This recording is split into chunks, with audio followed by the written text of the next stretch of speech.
Hello everyone. இன்னைக்கு chemical equilibrium start பண்ணலாம். ஓகேவா? Chemical equilibrium. சாரி, கொஞ்சம் என்னால் ஓட முடியல கிளாஸஸ்.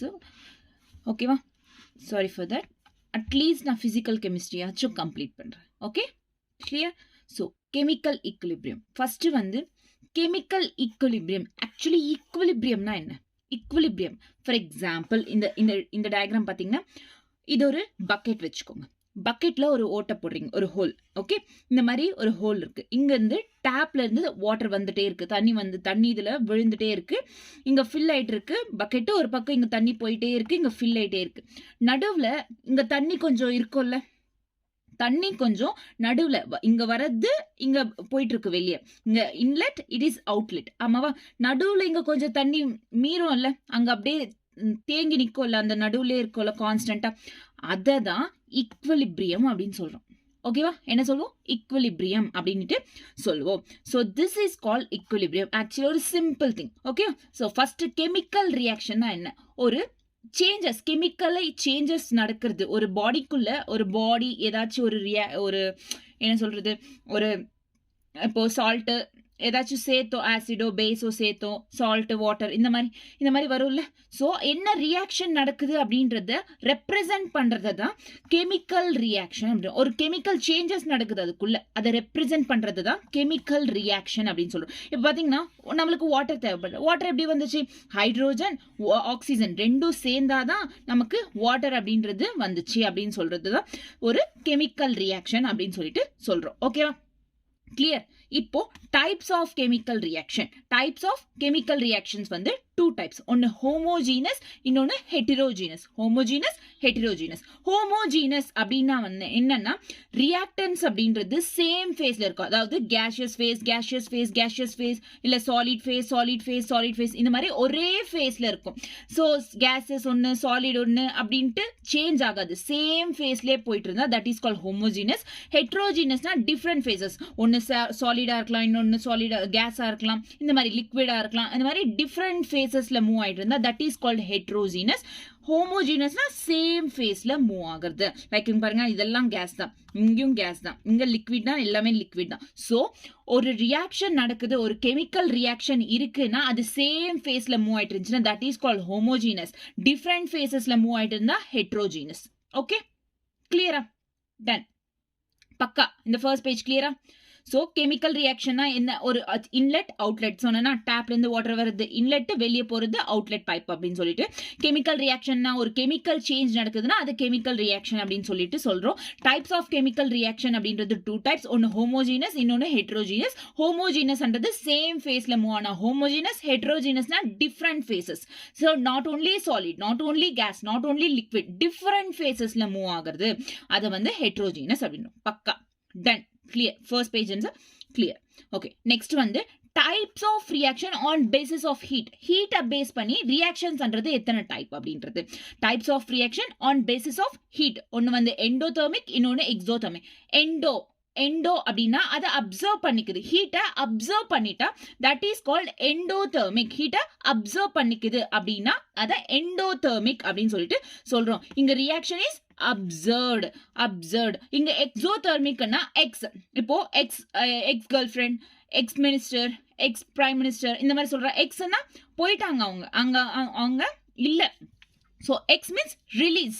So X அப்படின்னு ஞாபகம் வச்சுக்கோங்க. X means release. இங்க heat அன்றது release ஆயிடுதுன்னு அர்த்தம். ஓகேவா? heat அன்றது release ஆயிடுது. exothermic. கிளியரா? புரிஞ்சுச்சா? heat அன்றது release ஆயிடுது. So this is exothermic. கிளியரா? endothermicனா அப்சர்வ் பண்ணிக்கிறது, எக்ஸோதெர்மிக்னா ரிலீஸ் பண்ணிடுறது. ஓகே, ஸோ இப்போ எண்டோதெர்மிக்ல ரியாக்டன்ட்ன்றது ரொம்ப ஸ்டேபிளா இருக்கும் when compared with the products. So இது ரியாக்டன்ஸ், இது ஆஃப்டர் ரியாக்ஷன் வரது ப்ராடக்ட். ஸோ நம்ம என்ன ரா மெட்டீரியல்ஸ் போடுறோமோ அது ரியாக்டன்ட். இப்போ ஒரு குக் பண்ணணும் அப்படின்னா நம்ம போடுற ரா மெட்டீரியல்ஸ்ன்றது ரியாக்டன்ட். ஃபைனலா நம்மளுக்கு ஒரு சாம்பார் வருதுல்ல, ஸோ அந்த சாம்பார் அப்படின்றது ப்ராடக்ட். So reactant, product. ரியாக்டன்ட்றது ரா மெட்டீரியல்ஸ், ப்ராடக்ட்ன்றது ஃபைனல் ஃபினிஷ்டு குட்ஸா வரது ப்ராடக்ட்ஸ். ஓகேவா? இந்த ரியாக்டன்ஸ்ன்றது ரொம்ப ஸ்டேபிளா இருக்கும் எண்டோதெர்மிக்ல. எண்டோதெர்மிக் மீன்ஸ் அப்சர்வ் பண்ணிக்கிறது. எண்டோதெர்மிக் அப்சர்வ்னா, ஸோ ரியாக்டன்ட்ன்றது ரொம்ப ஸ்டேபிளா இருக்கும். எக்ஸோதெர்மிக் ரிலீஸ் பண்ணிடுது. ஸோ ப்ராடக்ட்ஸ்ன்றது ரொம்ப ஸ்டேபிளா இங்க இருக்கும். ஓகே, ரிலீஸ் பண்ணிட்டு இது எங்க போகும், ப்ராடக்ட்ஸ் தான் போகும். ஸோ ப்ராடக்ட்ஸ்ன்றது ரொம்ப ஸ்டேபிளா இருக்கும். எண்டோதெர்மிக்ல ரியாக்டன்ட் ஸ்டேபிளா இருக்கும், எக்ஸோதெர்மிக்ல ப்ராடக்ட் ஸ்டேபிளா இருக்கும். Okay, clear.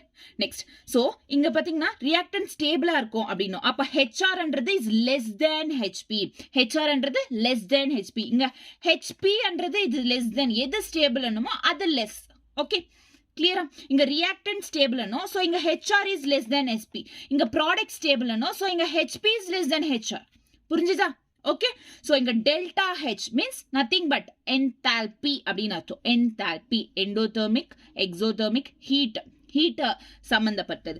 So okay, delta H is equal to HP minus HR. ஹெச்பினா product, reactant, heat of product and heat of reactant. Okay, clear? இங்க delta HP, HP minus HR. இங்க delta ஹெச்ன்றது greater than 0. இங்க பாத்தீங்கன்னா delta H greater than 0. ஏன்?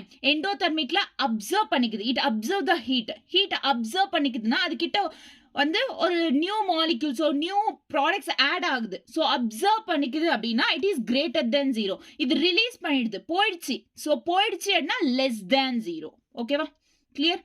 Endothermic, exothermic பக்கா. Types of reaction based on the heat, endo, exo. Endo na observe, exo na ex girlfriend, ex prime minister, ex boyfriend. So idella vandu exothermic. Okay, ex na release aichi அப்படினு அர்த்தம். ஓகேவா? கிளியரா? Next, so இந்த graph பார்த்தீங்கன்னா this is forward endothermic graph, exothermic graph. Endothermic வந்து forward, so இது வந்து it is forward reaction and this is backward reaction. So இது வந்து ஃபார்வர்ட் ரியாக்ஷன், இது பேக்வர்ட். ஸோ இந்த மாதிரி ஃபார்வர்ட் மேலே போகுது, பேக்வர்ட் மறுபடியும் கீழே வருது, திஸ் இஸ் பேக்வர்ட் ரியாக்ஷன் அப்படின்னு சொல்றோம். ஓகேவா? Forward, backward. இங்க வந்து இது ஃபார்வர்ட் அண்ட் திஸ் இஸ் இது forward and this is backward. Okay, இங்க பாத்தீங்கன்னா rate of reactant, okay, this is forward and this is backward. புரிஞ்சுச்சா இது வரைக்கும்? ஓகே, கிளியரா? Done. So this is all about this graph, endothermic, exothermic. புரிஞ்சுச்சா? எக்ஸோதெர்மிக்னா என்ன, எண்டோதெர்மிக்னா என்ன? நான் இப்போ ரிவர்சபிள், இர்ரிவர்சபிள். ரிவர்சபிள் அப்படின்னா ஒரு சைக்கிள், க்ளோஸ்டு கண்டெய்னர், க்ளோஸ்டு என்ன சொல்றது, க்ளோஸ்டு கண்டெய்னர் ஒரு க்ளோஸ்டு பாத்லயே சுத்திட்டு இருக்கிறத வந்து reversible. It can be change again. இப்போ ரியாக்டன்ட்ன்றது ப்ராடக்ட்ஸா மாறலாம், அகெயின் ப்ராடக்ட்ஸ்ன்றது மறுபடியும் ரியாக்டன்ஸா மாற முடியும். That is called reversible. இர்ரிவர்சபிள்னா ரியாக்டன்ட் ப்ராடக்ட்ஸா மட்டும் தான் மாற முடியும், ப்ராடக்ட்ஸ்ன்றது மறுபடியும் ரியாக்டன்ஸா மாற முடியாது. That is called irreversible. Reversible, irreversible. So இங்க பாத்தீங்கன்னா reversibleன்றது can proceed in both direction. So இந்த மாதிரி இங்க பாத்தீங்கன்னா So இந்த மாதிரி arrow marks both sides இருந்துச்சுன்னா this is called reversible reaction அப்படின்னு அர்த்தம். ஓகேவா? So this is reversible reaction. It never completes. So reactant product மாறும், மறுபடியும் product reactant மாறும், மறுபடியும் reactant product மாறும், இந்த மாதிரி மாறிட்டே இருக்குமே தவிர complete ஆகாது. So reaction never completes. Generally it is carried out in closed containerல. Reversible reactions எப்பவுமே வந்து closed containerல தான் closed containerல தான் நடக்கும். Reactant converts to product, product converts back to the reactant. Next, irreversible reaction அப்படின்றது it can't proceed in reverse direction. அதாவது only reactant ப்ராடக்டா தான் மாற முடியும், ப்ராடக்ட்ன்றது ரியாக்டன்ட்டா மாறாது. அதை வந்து irreversible reaction அப்படின்றோம். ரியாக்ஷன்ன்றது இங்க கம்ப்ளீட் ஆயிடும். ரியாக்டன்ட் ப்ராடக்டான்றது மாறிடும், ஒரே வாட்டி தான். ஸோ அதுக்கப்புறம் கம்ப்ளீட் ஆயிடும். It never returns back. Okay, so open கண்டெய்னர்ல irreversible reaction அப்படின்றது நடக்கும். Reactant is almost converted to the product. Reactant is almost converted to the product. This is the difference between reversible and irreversible reactions. Okay, clear? Next, so ரொம்ப speedo சொல்றேன், it's a revision மாதிரி உங்களுக்கு. ஓகேவா? Just இத class கேட்டுட்டு போய் நீங்க PYQs பாருங்க போதும். Okay, enough. 2 months தான் இருக்கு, இனஃப். ஓகே, equilibrium அப்படின்னா என்ன? இது வந்து equilibrium எப்பவுமே reversible reactionsல மட்டும்தான் நடக்கும். equilibrium அப்படின்னா என்னன்னா state of system at which measurable properties கான்ஸ்டன்டா இருக்கும், ஒரே லெவல்ல கான்ஸ்டன்டா இருக்கிறதா equilibrium அப்படின்றோம். measurable properties என்னன்னா pressure, temperature, mole, concentration, இதெல்லாம் வந்து measurable properties அப்படின்னு சொல்லுவோம். ஓகேவா? measurable properties. இப்போ hydrogen I2, so reversible reaction நடக்குது 2HI. ஸோ இது வந்து ஈக்குவலிபிரியம்ல இருக்கு. கரெக்டா ஈக்குவலிபிரியம்ல இருக்கு. ஓகேவா? ஸோ இங்க பாத்தீங்கன்னா ரேட் அப்படின்றது is directly proportional to concentration. Rate increase ஆனா கான்சன்ட்ரேஷன் இன்க்ரீஸ் ஆகும், டிக்ரீஸ் ஆனா டிக்ரீஸ் ஆகும். ஸோ நார்மலா ஒரு ரியாக்ஷன்ல என்ன நடக்கும்? ஸோ ரேட்ன்றது இப்போ பாத்தீங்கன்னா ரேட்ன்றது ப்ராடக்டா சேஞ்ச் பண்ணோம்னா அது ரேட் ஆஃப் ஃபார்வர்ட் ரியாக்ஷன். ப்ராடக்ட்ன்றது ரேட்டா சேஞ்ச் பண்ணோம் அதுனா ரேட் ஆஃப் பேக்வர்ட் ரியாக்ஷன். ஆமாவா? ஸோ எப்போ ரேட்ன்றது இனிஷியலா ஃபார்வர்ட் ரியாக்ஷன் ஹையா இருக்கும். இனிஷியலா இப்போ ரேட் நடக்குதுன்னா ஃபார்வர்ட் ரியாக்டன்ட்ன்றது ப்ராடக்டா மூவ் ஆயிட்டு இருக்கு. ஸோ ஹையா இருக்கும். அப்போ பேக்வர்ட் ரியாக்ஷன் லோவா இருக்கும். ஸோ இந்த மாதிரி இது இன்க்ரீஸ் ஆக ஃபார்வர்ட் ரியாக்ஷன் இன்க்ரீஸ் ஆக பேக்வர்ட் ரியாக்ஷன் டிக்ரீஸ் ஆக கரெக்டா ஒரு டைம்க்கு ரெண்டுமே ஈக்குவலா வருதுல்ல, அதுதான் ஈக்குவலிபிரியம். அதுதான் RF is equal to RB அப்படின்றோம். both are at equilibrium. Okay, clear? Next graph. So நம்ம என்ன சொன்னோம்? Forward reaction, this is forward reaction and this is backward reaction. ரெண்டுமே வந்து ஒரு பாயிண்ட்ல ஈக்குவல் ஆகுதா, இந்த பாயிண்ட் தான் பாயிண்ட் ஆஃப் ஈக்குவலிபிரியம் அப்படின்னு சொல்றோம். இந்த பாயிண்ட் தான் point of equilibrium. Okay, clear? This is concentration. Same இப்படியும் எழுதலாம், ஈக்குவலா வருது. ஓகே, இது rate versus time, this is concentration versus time. Rate versus time, concentration versus time. This is also concentration versus time. So this is also concentration versus time. Concentration will be constant. So இது வந்து decreases once one increase ஆகும், one decrease ஆகும். ஓகேவா? Clear? Done. So this is all about this. Okay? Equilibrium na என்னன்னு தெரிஞ்சிச்சா? Next page. Next. Equilibrium ஒன்று note பண்ணிக்கோங்க. Equilibrium எப்போ நடக்கும்? ரேட் ஈக்குவலா இருக்கணும், பட் கான்சென்ட்ரேஷன் கான்ஸ்டன்டா இருந்தா போதும். ஈக்குவலா இருந்தாலும் இருக்கலாம், இல்லாட்டி பரவாயில்ல. ஓகே, ஈக்குவலிபிரியம்ன்றது ரேட்ன்றது கண்டிப்பா ஈக்குவலா பிரசன்ட் ஆயிருக்கணும், ஈக்குவலா இருக்கணும். அண்ட் கான்சென்ட்ரேஷன் கான்ஸ்டன்டா இருந்தா மட்டும் போதும், ஈக்குவலா இருக்கணும்னு அவசியம் இல்லை. ஓகேவா?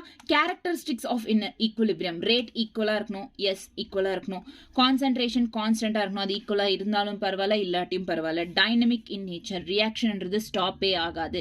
அதாவது நான் என்ன சொன்னேன், ஈக்குவலிபிரியம்ன்றது ரிவர்சபிள்ல மட்டும்தான் நடக்கும். ரிவர்சபிள்னா என்ன? It never stops, reaction never stops. அதுதான் இங்க. It is dynamic in nature. It can be attained in both டைரக்ஷன்லயும். One is forward direction and another one is backward direction.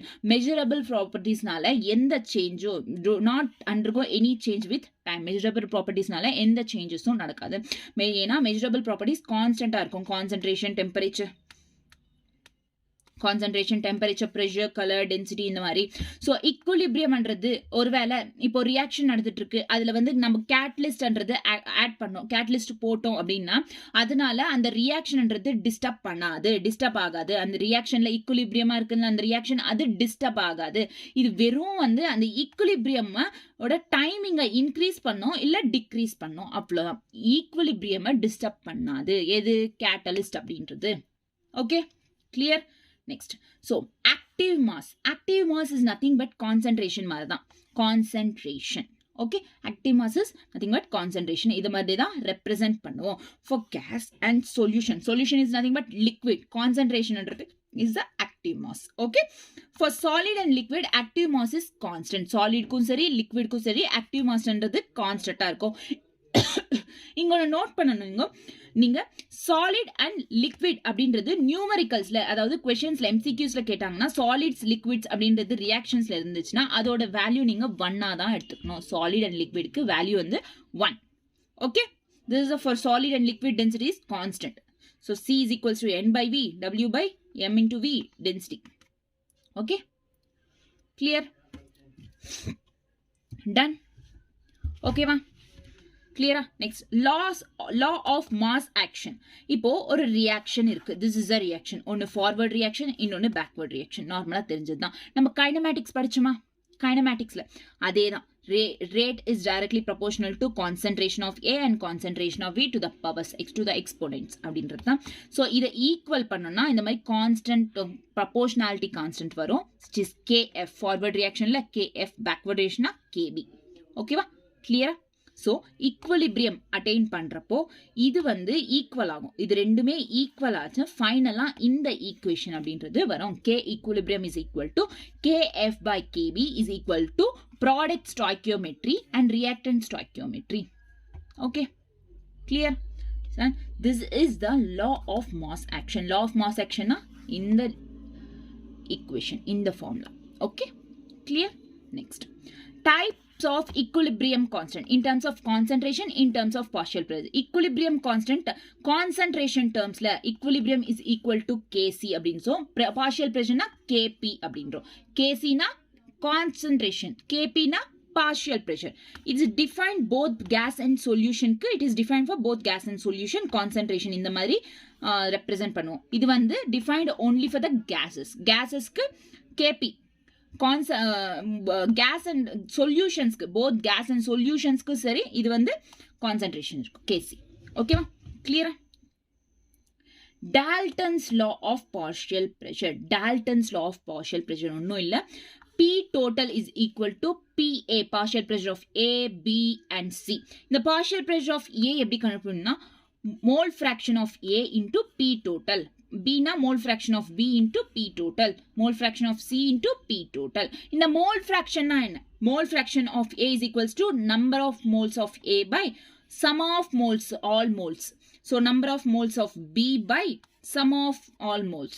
Number of moles of C by sum of all moles. Okay, இந்த மாதிரி. This is called Dalton law of partial pressure. Okay, இன்னும் இல்ல, P total is equals to PA, PB, PC. PA na என்ன, PB na என்ன, PC na என்ன, mole fraction of A எப்படி கண்டுபிடிக்கிறது அவ்வளவுதான், simple. Okay, clear? Next, relation between Kp and Kc. Same reaction, forward reaction, backward reaction, reversible reaction நடக்குது. So இதை வந்து derive பண்ணோம்னா ஃபைனலா இது வரும். Kp is equal to, அதுக்கு ரிலேஷன் என்ன, Kp க்கு Kc க்கு என்ன relation? Kp na partial pressure, Kc na என்ன, Kc na concentration. So Kp is equals to Kc into RT power delta N. Delta N அன்றது ரொம்ப important. Delta N is nothing but gaseous product minus gaseous reactant. So this is product, this is reactant. So இத minus பண்ற வரது தான் delta N அப்படின்றது. So இப்ப பார்க்கலாம் பாருங்க, Kp is equals to Kc. இந்த ஃபார்முலான்றது ரொம்ப important. Okay, Kp is equals to Kc into delta N. So இப்ப பாத்தீங்கன்னா இது ஒரு ரியாக்ஷன் இருக்கு, இதுக்கு delta N கண்டுபிடிக்க சொன்னாங்க எப்படி, நத்திங், ஒண்ணுமே இல்ல. கோஎஃபிஷியன்ட் எங்க எவ்வளோ, இங்க ஒன்றும் இல்லை, கோஎஃபிஷியன்ட் என்ன 1, இங்க 1, இங்க 2. ஸோ 2, இங்க 1 + 1 2. So 2 product minus reactant, 2 - 2 0. So delta N is 0. இங்க 1, இங்க 3 இருக்கு. ஸோ 1 + 3 4, இங்க 2 இருக்கு. So 2 - 4 is -2. Product minus reactant பண்ணணும், ப்ராடக்ட் மைனஸ் ரியாக்டன்ட் பண்ணணும், ரியாக்டன்ட் மைனஸ் ப்ராடக்ட் பண்ணக்கூடாது. Okay, clear? Next, so calcium carbonate பண்ணுறதுனா இங்கே 1 தான் இருக்கு, இங்கே 1 அண்ட் இங்கே 1. ஸோ ரெண்டும் இங்கே 2, இங்கே 1. 2 - 1 is 1. ஓகே, கிளியரா? இந்த மாதிரி தான் டெல்டா என் அப்படின்றது கண்டுபிடிக்கணும். ஓகேவா, கிளியரா? ஸோ இப்போ Kp is equals to Kc, delta N, delta Ng, Kp is equals to same, அதே தான். ஓகேவா, no problem. Other forms of Kp and Kc பார்த்தோம்னா logs எடுத்துக்கிறோம். இப்போ Kp is equals to Kc into RT, delta N logs ரெண்டு both sides log add பண்ணுறோம். log Kp is equal to log Kc plus பவர்ன்றது coefficient வரும் plus delta Ng log RT. So இப்போ இந்த log Kc இந்த பக்கம் வந்துச்சுன்னா, ஈக்குவலுக்கு இந்த பக்கம் வந்துச்சுன்னா மைனஸ் ஆகுது டெல்டா N. மைனஸா இருந்தால் லாக்ஸ் என்ன பண்ணும், டிவைட் பண்ணும். log Kp by Kc. Okay, ஒரு வாட்டி டெரிவேஷன்ஸ் பாருங்க, உங்களுக்கே புரிஞ்சிடும். ஃபைனலா this is the formula. Okay, clear? Next, Kp is equals to Kc, same. இப்போ delta N 0வா இருந்தா Kp is equal to Kc. delta N equal to 0வா இருந்தா Kp is equal to Kc. delta N அப்படின்றது பாசிட்டிவா இருக்கு, positive means greater than 0வா இருக்கு அப்படின்னா Kp is greater than Kc.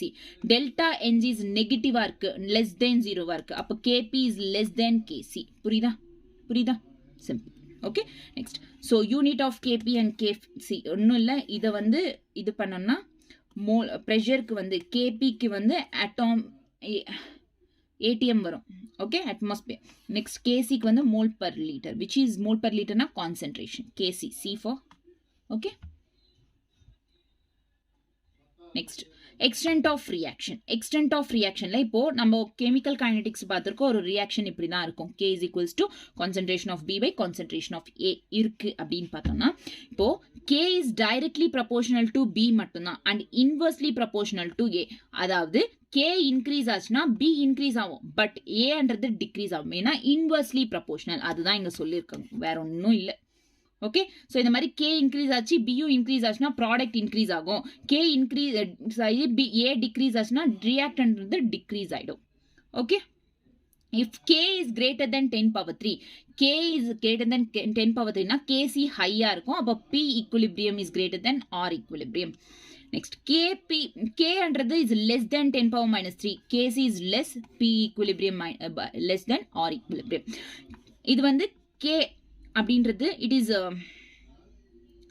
Is less அதாவது இதுக்கு 10 பவர் மைனஸ் 3க்கும் 10 பவர் 3க்கும் நடுவில் இருக்கும் இது வேல்யூ கே வேல்யூ அப்படி இருந்தால் product and reactant both of found in appreciable amount எவ்வளோ தேவையோ அவ்வளோதான் இருக்கும் ஓகேவா கிளியரா predicting direction of reaction so ஒரு ரியாக்ஷனோட டைரக்ஷனை ப்ரெடிக்ட் பண்ண ரியாக்ஷன் கோஷியன்ட் Q அப்படின்றோம் product at any time and reactant product by reactant okay so இங்கே பார்த்தோம்ல this is product and this is reactant so product by reactant புரியுதா so அதே தான் இங்கே எலாபரேட் பண்ணி எழுதியிருக்காங்க வேற ஒன்றும் இல்லை பெருசாக சொல்ல ஸோ இப்போ QC அப்படின்றது கிரேட்டர் தென் KC அப்படின்னா ரிவர்ஸ் டைரக்ஷனில் மூவ் ஆகும் reverse okay QC is equal to கேசினா ரியாக்ஷன்ன்றது ஈக்குலிபிரியமில் இருக்கும் QC is less than KC அப்படின்னா reaction will go forward okay greater than reverse less than forward equal to equilibrium okay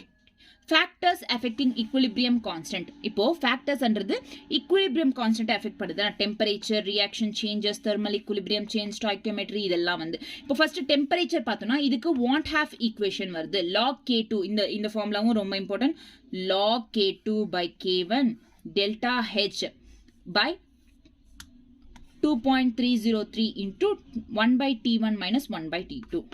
Okay. Chemical kinetics நம்ம பார்த்திருக்கோம்.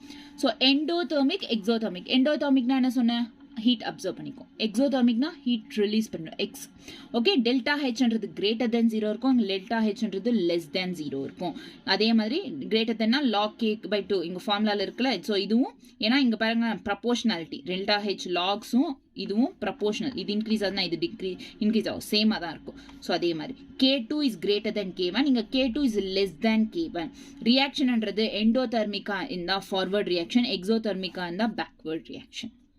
Okay இங்க temperature increase ஆகும் K என்றது இன்க்ரீஸ் ஆகும் டெம்பரேச்சர் இன்க்ரீஸ் ஆனா K டிக்ரீஸ் ஆயிடும் backward reaction okay clear next variation of K reaction reverse backward reaction என்றது reverse reaction நடக்கும் இப்போ என்ன நடக்கும்னா ரிவர்ஸ் பேக்வர்ட் ரியாக்ஷன் நடந்தா K ஈக்குலிபிரியம் அப்படின்றது 1 by K ரெசிப்ரோக்கல் ஆஃப் K-வா மாறிடும் பேக்வர்ட் ரியாக்ஷன் நடந்தா ஓகேவா இப்போ ரியாக்ஷன் என்றது மல்டிப்ளைட் பை ஸ்டாய்க்கியோமெட்ரி என்ன ஸ்டாய்க்கியோமெட்ரினா என்னன்னா ஸ்டாய்க்கியோமெட்ரி ஸோ அப்போ K equilibrium is equals to Kn அதாவது இங்க பாத்தீங்கன்னா இதுதான் கால்குலேட் பண்ணும் ஓகே புரியுதா இதுதான் கால்குலேட் பண்ணும் இப்போ இங்க 1 இருக்கு ஸோ K பவர் 1 இங்க 2 இருக்கு K பவர் 2 இங்க 5 இருக்கு K பவர் 5 அதாவது K power n this is a K equilibrium இப்போ டிவைட் பண்ணோம் அப்படின்னா K equilibrium is equals to K power 1 by n அது 1 கோஎஃபிஷியன்ட் வரும் into K so 1 by n இந்த மாதிரி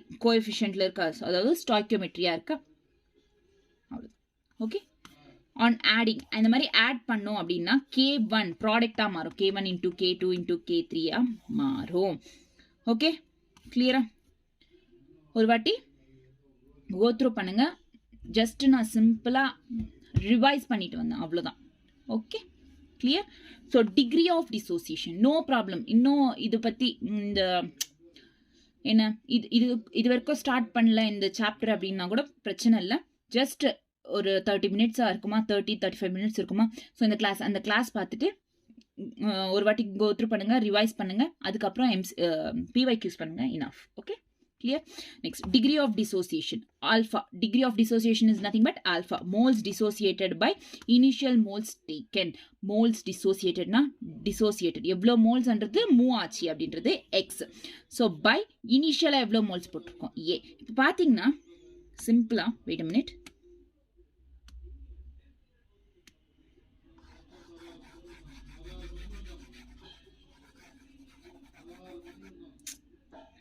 yeah, sorry.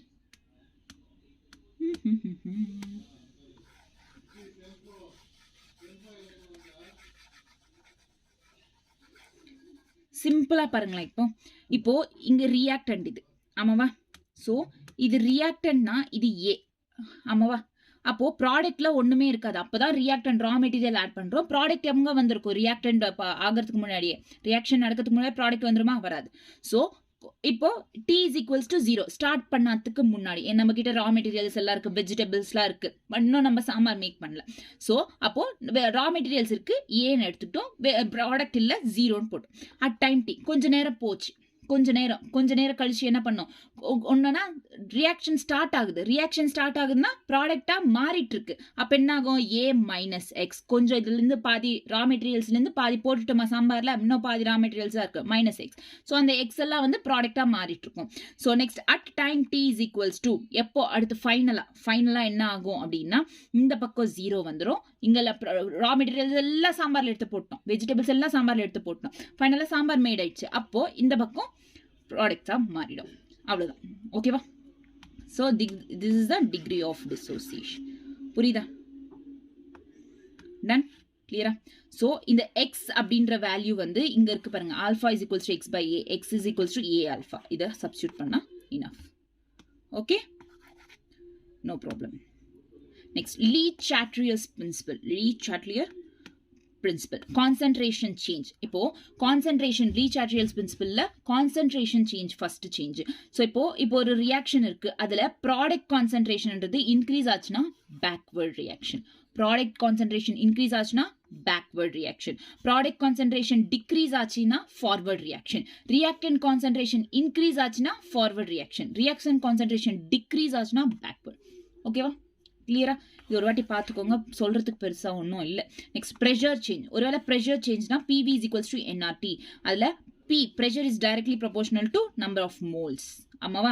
ஸோ இப்போ P இன்க்ரீஸ் ஆச்சுன்னா N-ம் இன்க்ரீஸ் ஆகும், P டிக்ரீஸ் ஆச்சுன்னா N-ம் டிக்ரீஸ் ஆகும். அப்போ இன்க்ரீஸ் ஆச்சுன்னா reactions go back towards lesser moles. எங்க நம்பர் ஆஃப் மோல்ஸ் கம்மியா இருக்கோ அந்த பக்கம் ரியாக்ஷன் நடக்கும். இப்போ P என்றது டிக்ரீஸ் ஆச்சு, அதே மாதிரி N-ம் டிக்ரீஸ் ஆச்சுன்னா ரியாக்ஷன்ன்றது ஹையர் மோல்ஸ் வழியா நடக்கும். ஓகேவா? ப்ராடக்ட்ல அதிகமா மோல்ஸ் இருந்துச்சுன்னா ப்ராடக்ட் வழியா நடக்கும், கம்மியா மோல்ஸ் இருந்துச்சுன்னா ரியாக்டன் வழியா நடக்கும், அந்த மாதிரி. ஓகேவா?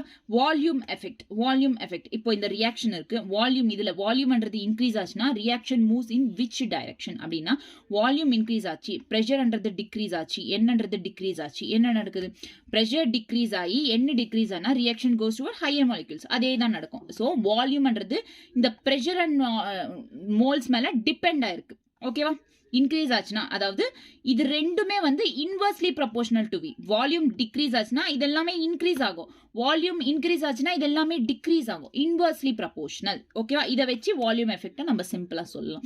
Next, temperature effect. அதாவது எண்டோதெர்மிக், எக்ஸோதெர்மிக். எண்டோதெர்மிக்னா என்ன? அப்சர்வ் பண்ணிக்குது, கிரேட்டர் தென் 0, ரிலீஸ் பண்ணிடுது, லெஸ் தென் 0. டெம்பரேச்சர் இன்க்ரீஸ் ஆகுது, கேன்றது இன்க்ரீஸ் ஆகுது, இங்க டெம்பரேச்சர் இன்க்ரீஸ் ஆகுது, கேன்றது டிக்ரீஸ் ஆகுது. ரியாக்ஷன் எண்டோதெர்மிக்ல எப்பவுமே ஃபார்வர்ட், எக்ஸோதெர்மிக்ன்றது எப்பவுமே backward. So effect of inert gas addition. இனர்ட் கேஸ் அடிஷன்னா எஃபெக்ட் என்ன? Constant volume, constant pressure. Constant வால்யூம்ல எந்த எஃபெக்ட் இருக்காது, நோ சேஞ்ச். அதே கான்ஸ்டன்ட் ப்ரெஷரா இருந்தா PV is equals to nRT. ஆமாவா? இனர்ட் கேஸ் ஆட் பண்ணும்போது வால்யூம் V by N பண்றது கான்ஸ்டன்ட். ஸோ வால்யூம் இன்க்ரீஸ் ஆகுது, நம்பர் ஆஃப் மோல்ஸ்ன்றது டிக்ரீஸ் ஆகும். Volume increases, moles decreases, reaction shift towards higher molecules கிட்ட ஷிஃப்ட் ஆகும். Okay, clear? So this is all about this chapter. Very simple. ரொம்ப சீக்கிரமா முடிச்சிட்டேன் எனக்கு தெரியும். ஏன்னா இதுக்கு மேல ஒன்றும் இல்லை, டைம் வேஸ்ட் பண்ணாதீங்க. இவ்வளோதான் நோட்ஸ். ஸோ நான் டெலிகிராமில் போஸ்ட் பண்ணுறேன், இதை பார்த்துட்டு படிச்சுட்டு ரிவைஸ் பண்ணிட்டு go and do PYQs. Okay, கிளியரா? Okay, thank you, bye by.